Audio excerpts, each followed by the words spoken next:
முக்கிய செய்தி. ஜாகிர் ஹுசேன் கொலை வழக்கில் நூருல் நிஷா கைது செய்யப்பட்டிருப்பதாக தகவல் வெளியாகியிருக்கிறது.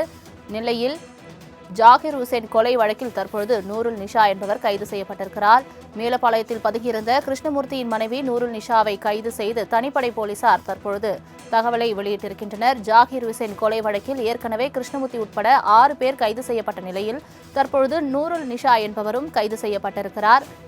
முக்கிய செய்தியாக பார்த்து வருகிறோம். நெல்லை டவுன் காவல் நிலையத்தில் நடந்த விசாரணைக்கு பின் நீதிபதி வீட்டில் நூருல் நிஷா ஆஜராகி இருக்கிறார். அது தொடர்பான முக்கிய செய்தியை பார்த்து வருகிறோம். இது தொடர்பான மேலும் விவரங்களை தருவதற்காக செய்தியாளர் அமுல் ஜெய்சிங் இணைப்பில் இருக்கிறார். அமுல் ஜெய்சிங், வணக்கம்.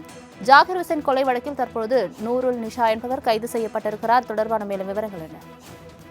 நிச்சயமாக சலோமி, கடந்த பிப்ரவரி மாதம் 18ஆம் தேதி திருநெல்வேலி மாவட்டம் தடிவீரன் கோவில் தெருவை சேர்ந்தவர் ஜாகிர் ஹுசேன் பிஜிலி. காவல்துறையில் சப் இன்ஸ்பெக்டராக பணியாற்றியவர். முன்னாள் முதல்வர் கருணாநிதியின் தனிப்பிரிவு அதிகாரியாகவும் இருந்தார்.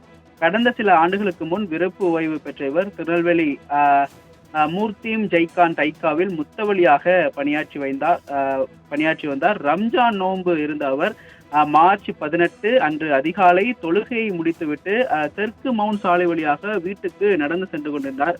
அப்பொழுது மோட்டார் சைக்கிள் வந்த 3 பேர் கொண்ட கும்பல் அவரை அரிவாளால் வெட்டி கொலை செய்துவிட்டு தப்பிவிட்டனர்.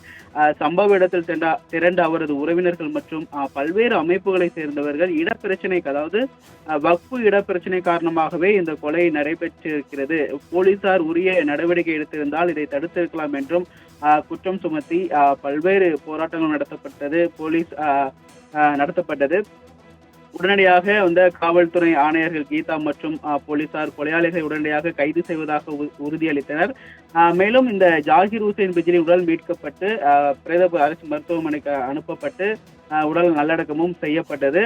தொடர்ச்சியாக அந்த கொலையான நாளே 2 பேர் நீதிமன்றத்தில் சரணடைந்தார்கள். இந்த கொலை வழக்கில் தேடப்பட்ட கார்த்திக் மற்றும் அக்பர் ஷா ஆகியோர் அன்றே 4ஆம் தேதி 4வது நீதித்துறை நடுவர் நீதிமன்றத்தில் அன்று சரணடைந்தனர். தொடர்ந்து முக்கிய குற்றவாளியான தௌஃபிக் என்ற கிருஷ்ணமூர்த்தி, அதாவது நூருல் நிஷாவின் கணவர் தேடப்பட்டு வந்தார்.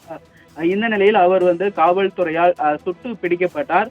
தொடர்ச்சியாக 4வது முக்கிய குற்றவாளியான நூருல் நிஷாவை காவல்துறையினர் 2 தனிப்படைகள் அமைத்து கோவை மற்றும் கேரளாவில் அவர் பதுங்கியிருப்பதாகவும் காவல்துறை தரப்பிலும் தகவல் வெளியானது. அங்கேயும் சென்று தனிப்படை போலீசார் தேடினர். இந்த நிலையில்தான் இன்று மேலப்பாளையத்தில் அவர் பதுங்கியிருப்பதாக தனிப்படை போலீசாருக்கு கிடைத்த தகவலின் அடிப்படையில் காவல்துறையினர் தற்போது நூருல் நிஷாவை கைது செய்திருக்கிறார்கள்.